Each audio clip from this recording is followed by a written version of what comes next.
Let's get right into our topic. Our first topic is, Thanksgiving is coming. We have all of our relatives there. We have the perfect storm. We have relatives, we have alcohol, and we're coming off of the impeachment hearings. I mean, we're not going to have impeachment hearings this week, which is good.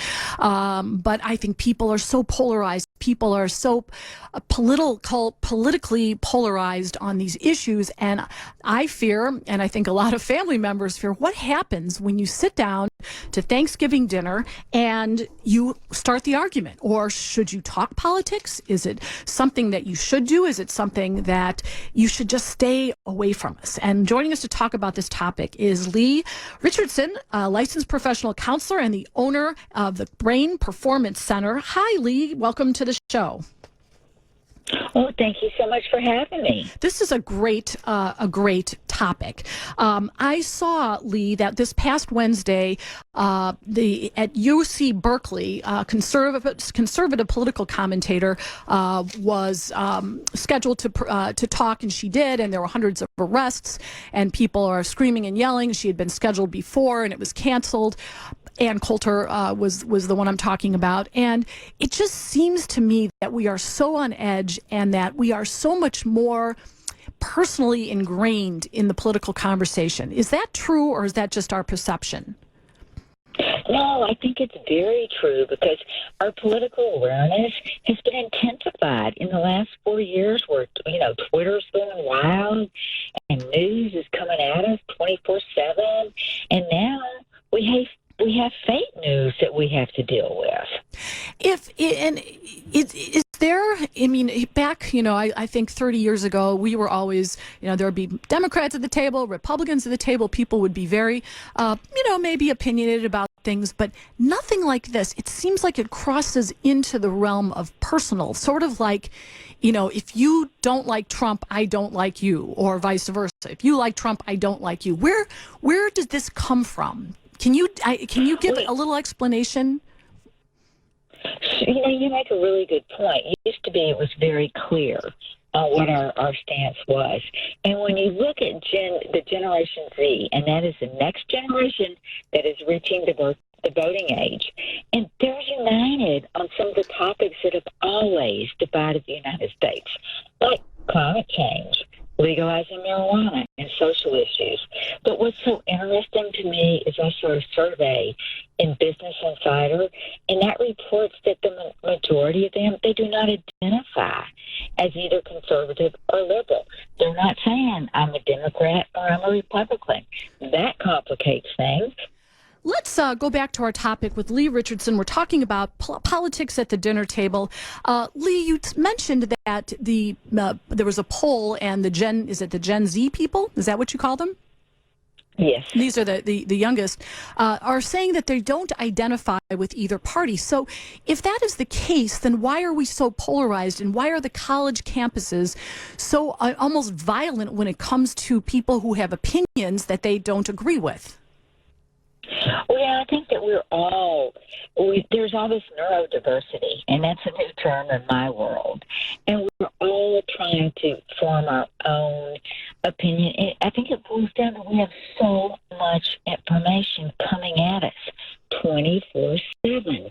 And it makes it hard, and there's the whole fake news. It makes it hard to really understand what we're processing. And when you stop and think about how you process information, it's all done on a subconscious level. It's not done consciously. Well, I guess I feel like when I was a kid, we'd watch the news, and I'm not saying it wasn't skewed a little bit one way or the other, but they tried very hard not to do that. They tried to make sure that, like, you probably heard the advertisement with Walter Jacobson. Walter Jacobson is a newscaster here in Chicago who was on the air for 40 years, and he would read the news, but when he did his editorial, he would actually go into a new room, he would take off his coat, he'd put on his suspenders, and it was a whole different thing, because we knew this was his opinion, not the opinion of the station or based upon the facts. But here and now we turn on CNN, and it's both ways. We get people who are eye-rolling and making fun of things and skewing things, and you turn on Fox and it's going the other way. And people, I think, just tune into what they want to hear. I kind of feel like that's what people do. Is that part of it? Well, I think people like drama. You know, the more dramatic you make it, the more eye rolling you get going. That catches the attention. That engages them. I think in the old school, we could disagree without drama. Right. And that's my exact point. Like, why can't we just disagree without drama? I mean, I have seen people sitting in restaurants and sitting at bars and sitting on buses, and they start talking, and it starts out as a nice conversation, and you see people walk up and get away because they don't want to hear someone say, I don't like Donald Trump, or don't want to hear someone say, I don't like Elizabeth Warren, or whatever it is. Instead of just saying, why is it that you feel that way, and I don't feel that way, I beg to differ, but I respect your opinion. It's run away. Almost fisticuffs. Well, I think it's just getting harder and harder for us to keep our mind open and listen to other point of views. You don't have to agree with them, but truly the beauty of conversation is in listening.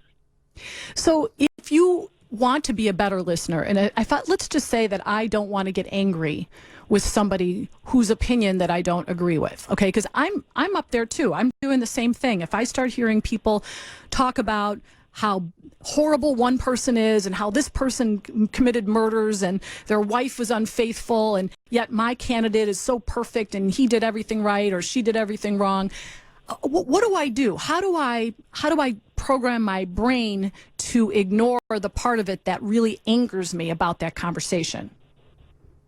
Well, my advice is, you can either laugh or cry. So use humor. Make a statement. Okay, let's all calm our inner warriors before we go into this conversation and laugh about it and take that intensity down a notch or two. Yeah, I suppose. But I guess I feel like if I laugh at something someone says, they're going to get even more angry with me, thinking that I make so little of what their opinion is that I'm laughing at it. But, so let's just say we're all thinking about going to our Thanksgiving dinner, and we know we have a diverse group of people with diverse opinions. What do you think, Lee? Do you think we should just stay away from politics? Is that just the best thing and the safest thing to do? Or is there any way to organize it or to create rules that will not lead to carving knives doing some harm? Well, we don't want to take any victims, that's for sure. So I think, as a hostess or a host, be prepared. Have a few conversational starters in mind. So when you can see that conversation starting to go Dixie, it's so interesting that everyone has a different point of view. But I'd like to talk about this. I'd like to engage everybody at the table to, come together and let's talk about this. And so that being what? That not being politics? That being something else? That being, your family, your friends, what they're interested in. Are they interested in social and cultural events? Chicago, you guys got stuff happening every minute. What's new? What's exciting? What have you done? What have you seen? What are they interested in? How can you reframe and divert their thoughts? That's really good because there's a lot to talk about. And here's what we're going to do. Lee Richardson, thank you for joining me. We are talking a little bit about how to avoid the problems at Thanksgiving dinner relating to political speak. Lee Richardson's a licensed professional counselor with the Brain Performance Center.